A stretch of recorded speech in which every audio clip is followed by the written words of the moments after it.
On all sides, the land is encompassed by the sea. Off the coast, there exists another world, another environment.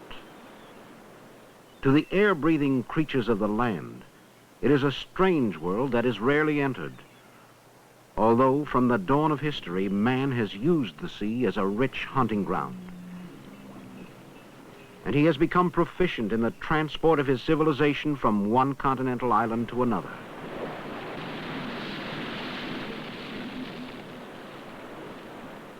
But man has even closer ties with the sea. For we believe that it was in this favorable environment that life on our planet originated.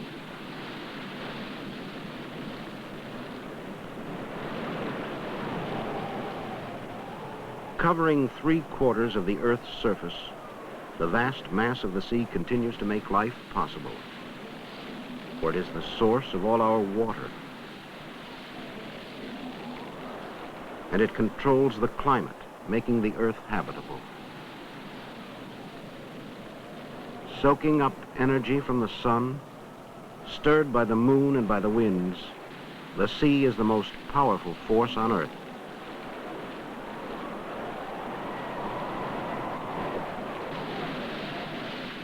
Sweeping across the oceans, the waves gnaw and gouge the rock that serves as only a temporary buttress for the land. Constantly, it etches new designs in the stone. A continual story of erosion.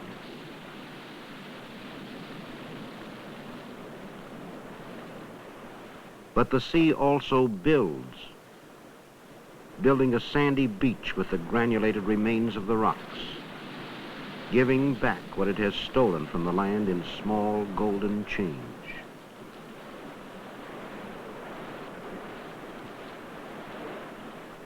On these sandy beaches, there are few animals, for there is nothing solid for them to hold on to when the waves come sweeping in.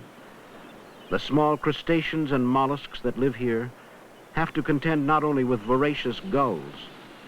At low tide, they also have to face the problem of drying out in the air. So they bury themselves in the wet sand or find shallow pools. On a rocky coastline, the seaweeds and the animals are able to fasten themselves securely to the rocks, and so avoid being cast up on the beach or smashed against the stones.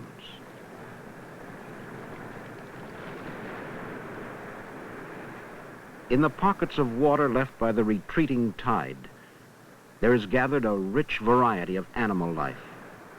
Brilliant red sponges, beautiful sea anemones.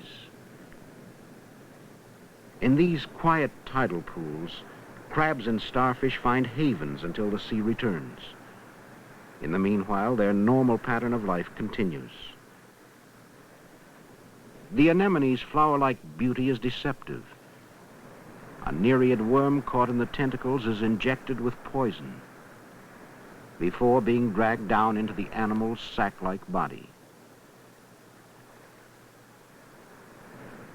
But there are some creatures of the intertidal zone that can withstand exposure to the air. The clams, barnacles, and limpets that cover the rocks use their shells to prevent their body water from evaporating. And they anchor themselves tightly to the rock so that the rushing tide cannot pry them loose.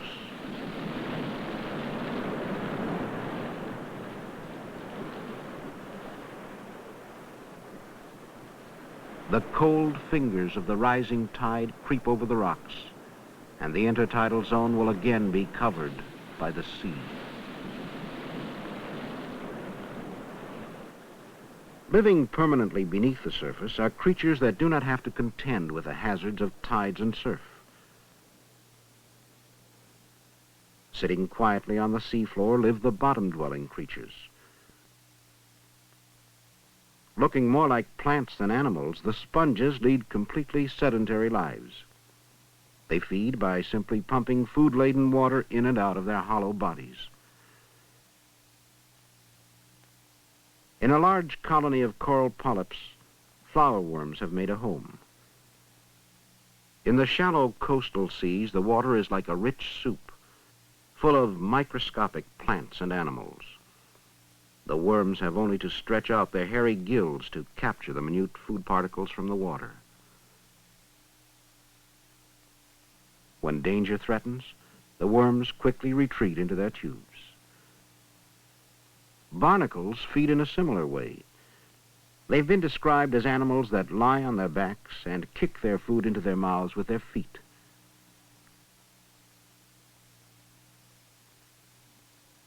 Surrounded by food, locomotion isn't necessary for many bottom-dwelling animals. They just sit and eat. But there are other creatures, like the sea urchin and the starfish, that need to search out a supply of mollusks. However, as their prey is anchored to the rock, they hardly need to hurry. Sea slugs crawl over poisonous polyps and even eat them with immunity. Food, and therefore life, is so abundant in the shallow waters that living space is crowded. A brittle star crawls over a whole colony of polyps in which a red fire sponge has somehow managed to find room. And the hermit crab, having found an empty shell for its temporary home, also has to carry around the anemone that has enveloped the outside of the shell.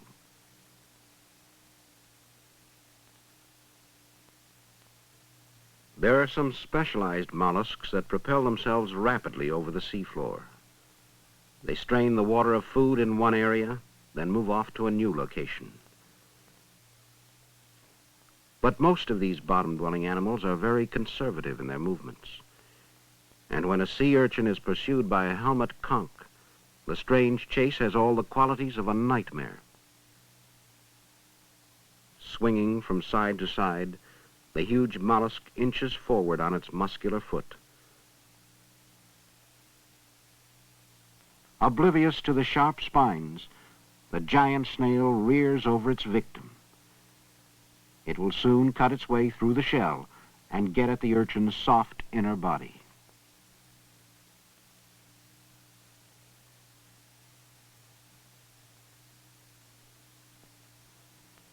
Many of these benthic creatures, the bottom dwellers of the seafloor, live by scavenging the animal refuse. They help to keep the seas clear of dead fish and other decaying matter.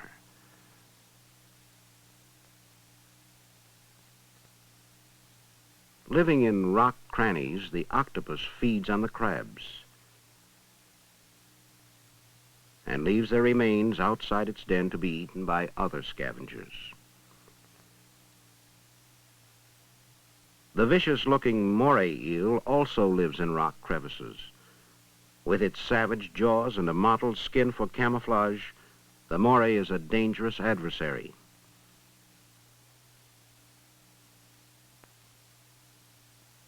But the master of camouflage is the scorpion fish. It walks about the seafloor on its pectoral fins, then settles down to wait. Small fishes mistake the tags and tatters of its skin as something edible. Mistakes of this sort are usually paid for with one's life. All these benthic animals that live and die on the bottom have one thing in common. They cannot rise above it. They are fettered to the ocean floor. Quite different are the free-swimming animals like the shark and the ray. The rays, which burrow in the sand for clams, may feed off the bottom, but they have the tremendous advantage of mobility. Buoyed up by the water, they can move through it in any direction and are able to forage for their food over large areas of the sea. The free-swimming fish are the monarchs of the open waters. Their success is due to their mobility, their keen senses, and their relative intelligence. Here, a fish is having its scales cleaned of parasites by one of the smaller brethren. Even unto the jaws of death, the little fish pursue their task.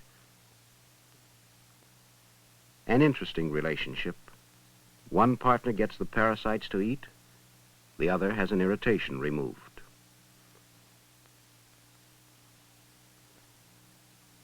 Some fishes browse on the algal plants that grow like a furry slime on the rocks.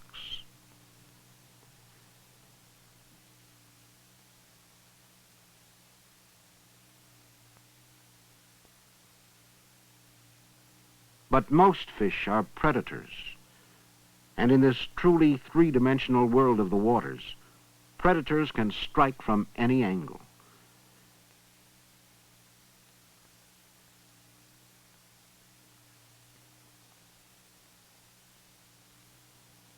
However, there are some inhabitants of the open waters that are well equipped for a defensive existence. At the approach of danger, the spiny puffer inflates itself, its erect quills a formidable deterrent to potential aggressors. Though not so well endowed, the tiny boxer shrimp can nevertheless fend off large fish with its warlike display. But most creatures of the sea usually find a crack in the rocks or bury themselves in the sand when not actively engaged in the search for food.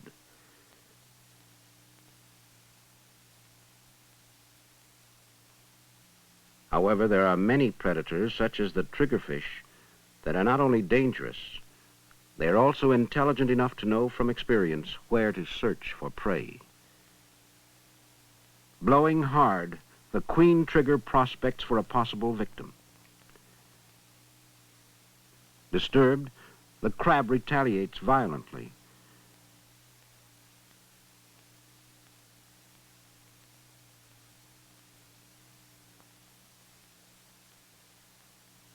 Being careful to evade the powerful claws, the trigger will try to bite off the crab's protruding eyes or sever an arm in her strong jaws. Using her superior mobility to the full, able to attack from any direction, the fish has a great advantage. The crab loses an arm, but it still battles on to the inevitable conclusion.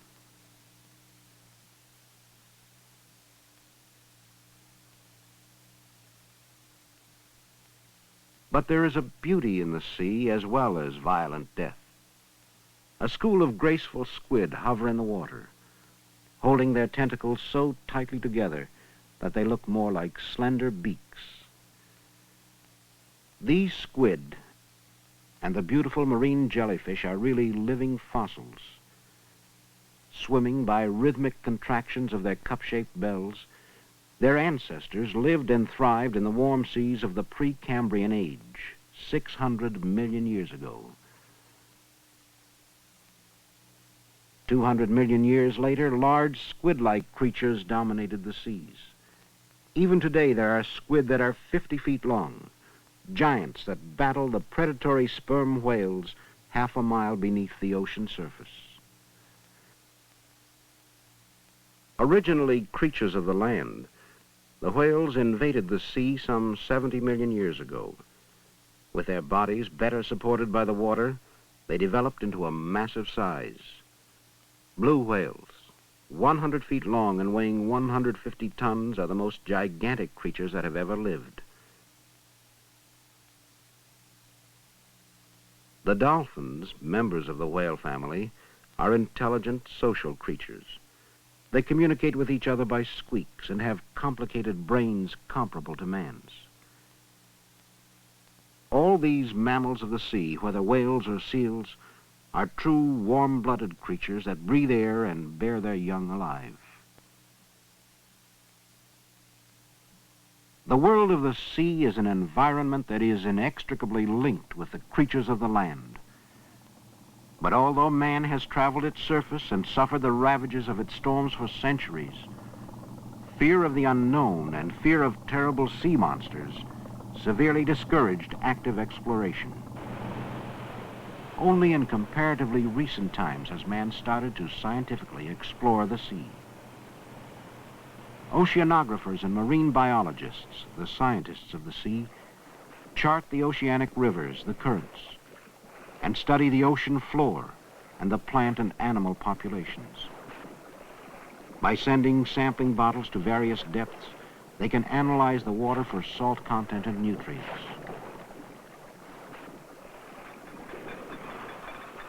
Biologists determine the distribution and variety of the animals on the ocean's floor by using large dredges. Sweeping across the bottom, they scoop up samples of the life that exists in the deeper waters. But these dredging operations, however useful, are really only a primitive fumbling in the dark.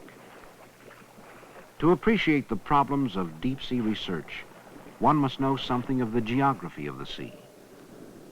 Around the coasts, the sea is relatively shallow.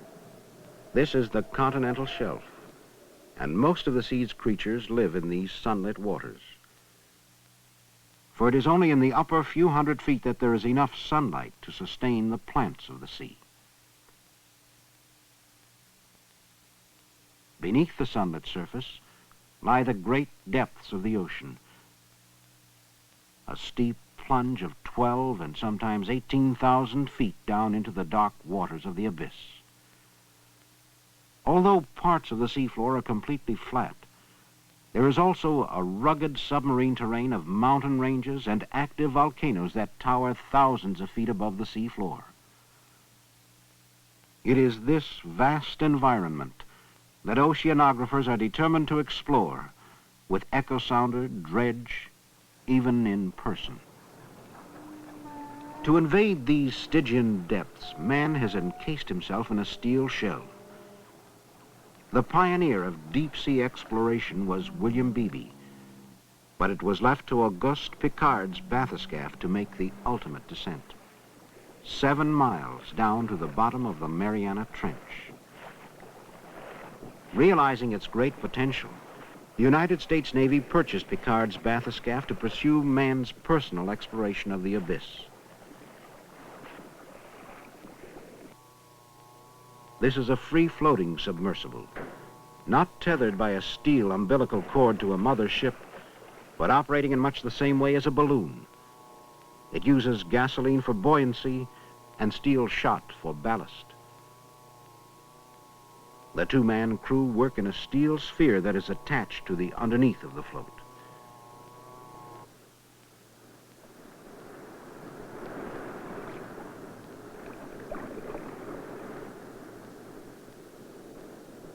Slowly, the intruders leave the sun behind and gradually sink into an uncharted land of perpetual night.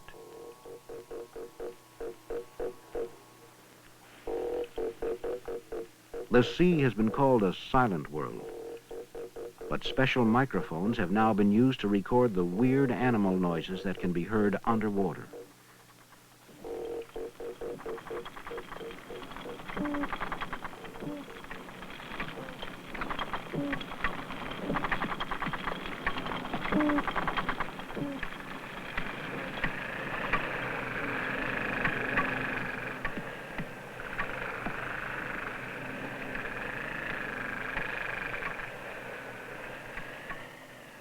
Without light, there can be no plants. So the basic food supply of this sunless place consists only of the morsels of dead animals and plants that have drifted down from the surface waters. With food at a premium, the life of the deep ocean is sparse.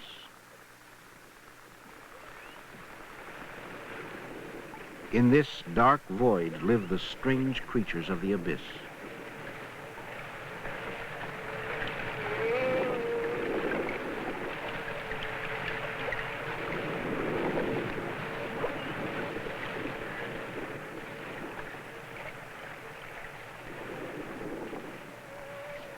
The successful predators of this fringe community have inherited large mouths and needle-sharp teeth to seize every possibility for survival. Life must be a grim struggle for existence in this hostile environment. Although their appearance is frightful, the creatures of the abyss are small, only a few inches in length, perhaps because of the scarcity of food.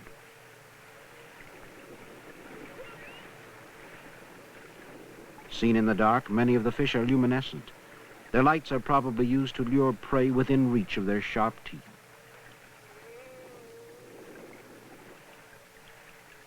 Even in the depths of the ocean, the sea is not still, for there are changes in density that cause an upwelling of the bottom waters.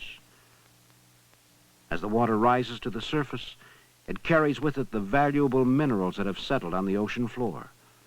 These minerals are the essential nutrients for the plants of the ocean, the phytoplankton. These minute plants drift about with the currents and are so small that they can only be seen through a microscope.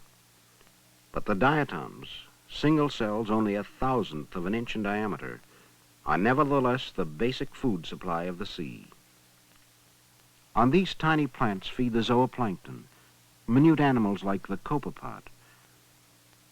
The zooplankton consists of a myriad of microscopic animals, tiny squid, the larvae of sea urchins and crabs, a whole world of small animals. And all of them feed on the diatoms and each other.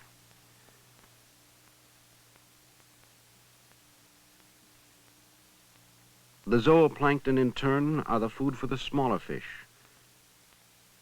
And these food chains continue inexorably.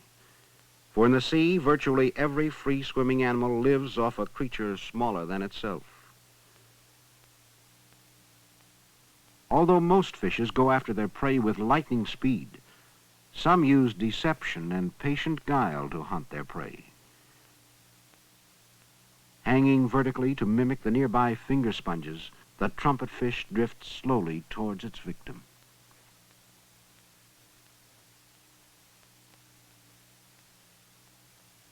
The creatures of the sea are engaged in a never-ending cycle of eating and being eaten, of being hunter and hunted, predator and prey.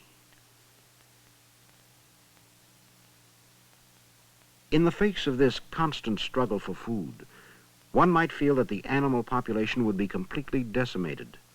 That is, until one realizes the massive scale of reproduction in the sea. A herring may lay 1 million eggs at a time, a codfish 5 million. Of the thick clusters of eggs that are spawned, only very few will not be eaten, but enough will survive to preserve the species intact. Birth and death are sometimes intertwined. This is the very rare sight of squids during mating.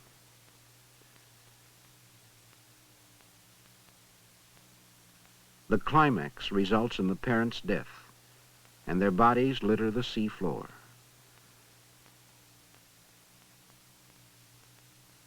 With extravagant reproduction, balancing the enormous death toll from disease and predators, the oceans of the world will continue to provide a rich and almost inexhaustible harvest.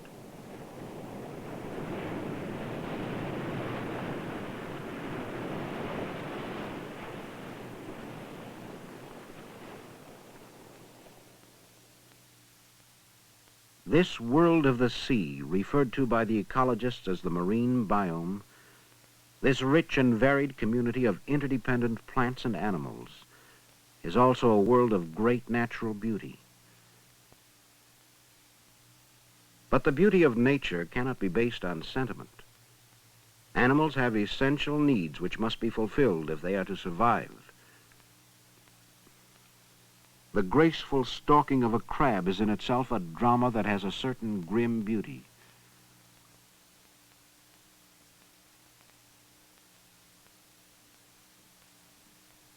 All life is conditioned by the availability of a suitable food supply, and the creatures are wonderfully well adapted to their needs. The swift, graceful movements,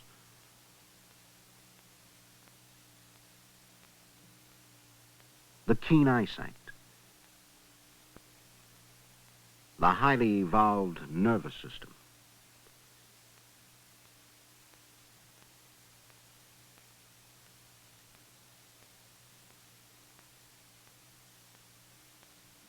From the eternal night of the deep ocean to the sunlit shallows of the coast, the sea unfolds the richest variety of animal life on Earth. From out of the sea, life arose. Because of the sea, the climate on Earth is bearable. The sea dominates the past and the present, and it is the sea that will control the future of all life on Earth.